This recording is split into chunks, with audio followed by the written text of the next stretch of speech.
کہ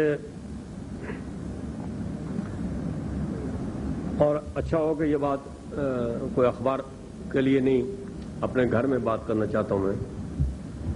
آزاد کشمیر کو بالالتزام 1 جنوری 1949 سے لے کر ادھر تک کوشش کی گئی ہے کہ اس کا کوئی تعلق مقبوضہ کشمیر کی تحریک کبھی چلنے والی بھی ہو یا نہیں چلنے والی ہو تو تعلق ہی کوئی نہ رہے. مکمل طور پر آئسولیشن جس کو کہتے ہیں، آزاد کشمیر کو آئسولیٹ کیا ہوا رہا. ایک وقت ایسا آیا کہ ایک فیڈرل سیکرٹری نے آزاد کشمیر میں کھڑے ہو کے کہا کہ یہ آزاد کشمیر جو ہے یہ لوکل اتھارٹی ہے، اس کو گورنمنٹ کا درجہ ہی حاصل نہیں ہے. ابھی چند دن کی بات ہے کہ مجھے کہا گیا، 2 دفعہ کہا گیا کہ تم جو خط و کتابت کرتے ہو سربراہوں کے ساتھ تو یہ مناسب نہیں ہے، کیونکہ یہ ہمارا فارن افیئرس کا سبجیکٹ ہے. یہ سب بات میں مشت نمونہ کے طور پر آپ سے اس سے کہہ رہا ہوں کہ ہم اپنے گھر میں بھی بہت مشکلات سے دوچار رہے ہیں، اور اسی کا نتیجہ ہے کہ اس وقت 2 باتیں اسی کا نتیجہ ہے. ایک یہ کہ آزاد کشمیر میں وہ جذبہ اور وہ شوق نہیں ہے جو ہونا چاہیے تھا، جو ہمارا حصہ تھا، جس کی وجہ سے آزاد کشمیر کا 32,000 مربع میل آزاد ہوا. وہ جذبہ اور شوق آج موجود نہیں ہے. اور دوسرا یہ ہے کہ جو لیڈر صاحبان ہیں وہ سیاست کو زیادہ اپنی مرضی سے نہیں کرتے، کیونکہ آپ کو معلوم ہے ساری دنیا میں مصنوعی قیادتیں بہت ہیں، بلکہ جو بڑی بڑی قیادتیں ہیں، کئی، سب تو میں نہیں کہتا، لیکن وہ ساری مصنوعی ہیں، وہ فرضی بنائی جاتی ہے. کوئی CIA بناتا ہے، کوئی راو بناتا ہے، کوئی ISI بناتا ہے، کوئی موساد بناتی ہے، کوئی بے شمار مصنوعی قیادتیں ہیں جو دنیا میں ابھری ہیں. تو وہ بھی ایک سلسلہ چل رہا ہے. مگر اس کے باوجود میں آپ سے یہ عرض کروں، یہ تو ایک تکلیف دہ پہلو ہے، لیکن اس کے باوجود بائی اینڈ لارج اللہ کے فضل و کرم سے آزاد کشمیر میں سیاسی استحکام ہے. اور آزاد کشمیر نظریاتی طور پر آج، یعنی اگر کشمیر کی تحریک میں پوری طرح شریک نہیں ہے تو پاکستان کے ساتھ پوری طرح شریک ہے. ایک بڑا خطرہ یہ تھا کہ کہیں مشرقی پاکستان کی طرح آزاد کشمیر کو بھی بازی چاہت فال نہ بنایا جائے اور مخالف نہ کر دیا جائے. اس کے امکانات بھی بہت تھے، اس پر بھی بہت کوشش کی گئی. تو اس محض پر بھی ہم نے بڑی جنگ لڑی اللہ کے فضل و کرم سے، اور رفتہ رفتہ آپ دیکھیں گے کہ خدا نے چاہا تو آزاد کشمیر کی تحریک آزادی میں ایک بڑا نمایاں کردار ادا کرے گا. ساتھ ہی میں یہ بھی عرض کرنا چاہتا ہوں، آزاد کشمیر میں ہمارے لیے ایک بڑا چیلنج یہ ہے کہ ہم آزاد کشمیر کی خود اپنی آزادی کو محفوظ رکھیں. اگر آزاد کشمیر کی اپنی آزادی محفوظ نہیں رہتی تو کشمیر میں آزادی کی تحریک کے چلنے کا کوئی امکان نہیں ہے سرے سے. اس کا بہت بڑا تعلق ہمارے ساتھ آزاد کشمیر کے اندر آزادی سے ہے. اس کو بھی برقرار رکھنے میں بڑے پاپڑ بیلے گئے ہیں، بڑی کوششیں کی گئی ہیں، تب جا کے وہ آزادی وہاں ابھی تک برقرار ہے. اور جو کوششیں آزاد کشمیر کو، مسئلہ کشمیر کو ختم کرنے کے لیے کی جاتی رہیں، ان کا راستہ بھی ہم نے بہت کامیابی کے ساتھ خدا کے فضل و کرم سے روکے رکھا ہے. تب یہ تحریک آج چل رہی ہے جو وہاں چل رہی ہے. ان سب چیزوں کے بیک گراؤنڈ میں اس کو اگر آپ دیکھیں تو کوئی ایسی مایوسی کی، ایسی پریشانی کی بات انشاءاللہ نہیں ہے. درخواست کرنا چاہتا ہوں کہ جو حضرات سوال کریں پہلے اپنا تعارف بھی کریں. میرا نام نسیم صدیقی ہے. سردار صاحب میں آپ سے پوچھنا چاہتا ہوں کہ پاکستان جس طریقے سے مسئلہ کشمیر کو پیش کرتا ہے وہ صرف ہیومن رائٹس کی وائلیشن ہے. تو کیا اگر ہندوستان ہیومن رائٹس کی وائلیشن ختم کر دے تو کیا کشمیر کا مسئلہ حل ہو جائے گا؟ اور کیا وجہ ہے کہ پاکستان جو ہے پشتو کی ایک مثال ہے جس کا ترجمہ یہ ہے کہ شب شب کہنے کی بجائے شب تالو کہیں، تو پاکستان کھل کر کیوں نہیں اس تصواب رائے کے لیے کہتا اور صرف ہیومن رائٹس وائلیشن کی بات کرتا ہے؟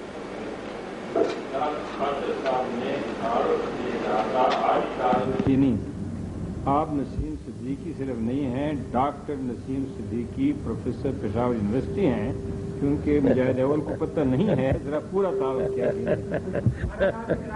جی مہربانی. سر گزارش یہ ہے کہ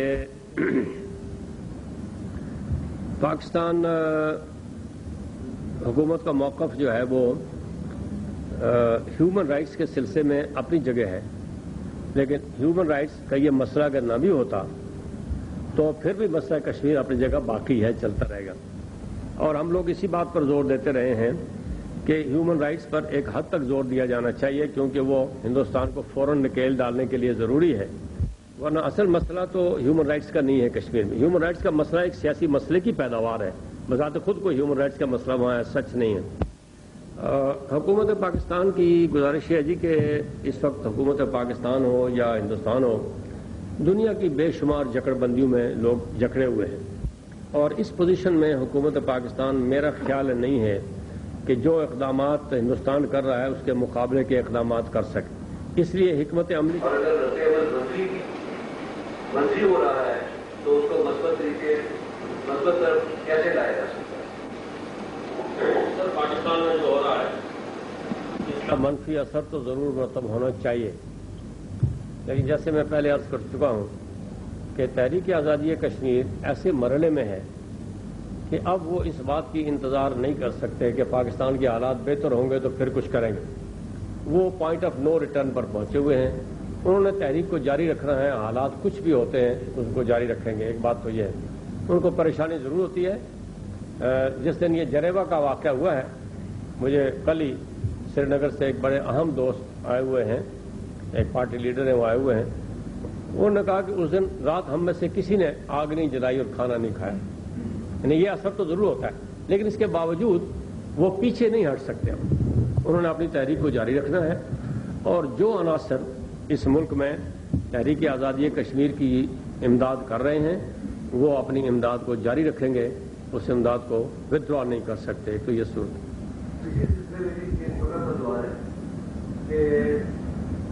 یہ جو حالات اس وقت پاکستان میں چل رہے ہیں تو کیا ان کا رد عمل اس پہ نہیں ہے کہ آزاد کشمیر کو مکمل طور پر آزاد ہو دینا چاہیے، جیسے کہ بعض لوگوں نے اختراعی کی ہے کہ نہ یہ ہندوستان کے ساتھ رہے نہ پاکستان کے ساتھ رہے. اب یہ امریکہ کا فیچر ہے، یہ را والوں کا ہے، جس کا بھی ہے. تو اس کے بارے میں بھی آپ ذرا، کیونکہ جہاں بات خاصی تشویش پائی جاتی ہے کہ کشمیر کے اندر ایک بہت بڑی مؤثر قوت جو ہے وہ اس نتیجے کے ساتھ ابھر رہی ہے کہ کشمیر نہ ادھر رہے نہ ادھر، بلکہ آزاد کشمیر اور مقبوضہ کشمیر کو اکٹھا کر کے ایک کمپلیٹ گراؤنڈ بنا دی جائے، اس کو آزاد بنا دیا جائے. اس کے پیچھے کون سی قوت ہے وہ سب آپ جانتے ہیں، یعنی اس نتیجے کے پیچھے اور خدشات کی ہے. سر، میں اس دوسرے حصے کا جواب ابھی بعد میں دوں گا.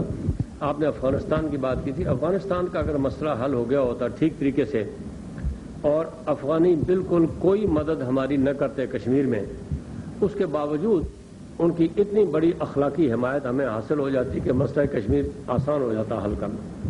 لیکن بدقسمتی سے افغانستان کے جھگڑے کی وجہ سے وہ قوت ہمارے اپنا اپنی جو سرحد ہے وہ سرحد غیر محفوظ ہوتی جا رہی ہے. تو اس لیے یہ خطرہ تو آپ اپنی جگہ موجود ہے اور ہمیں اس کا بہت افسوس.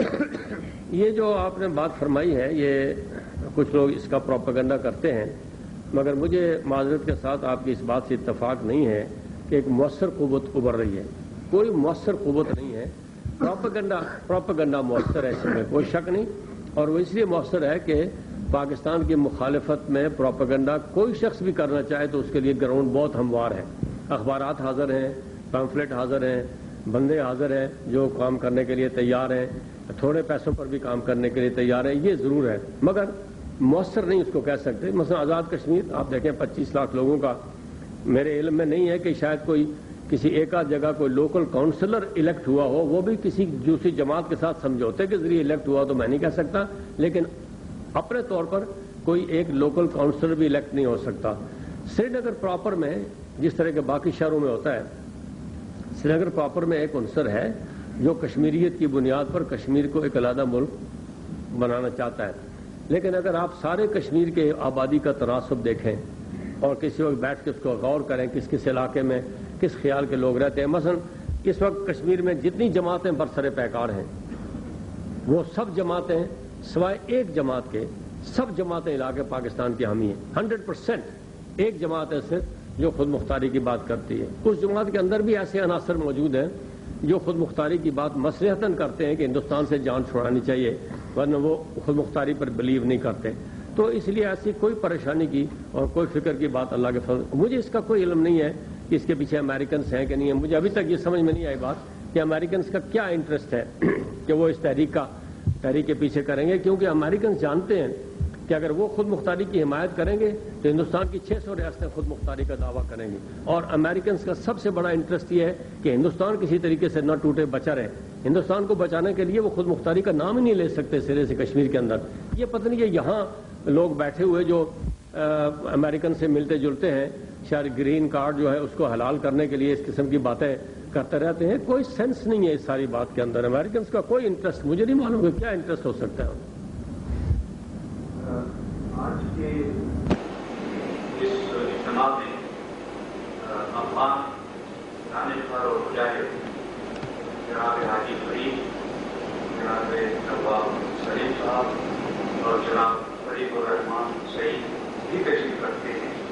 اور چونکہ افغانستان میں ایک بڑا اہم کردار ادا کر چکے ہیں، تو میں ان سے گزارش کروں گا کہ اس سلسلے میں اگر وہ کوئی سوال کرنا چاہیں.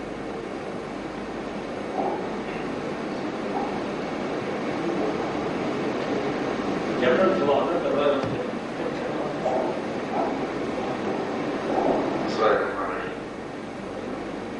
I think we have no question for Kashmir.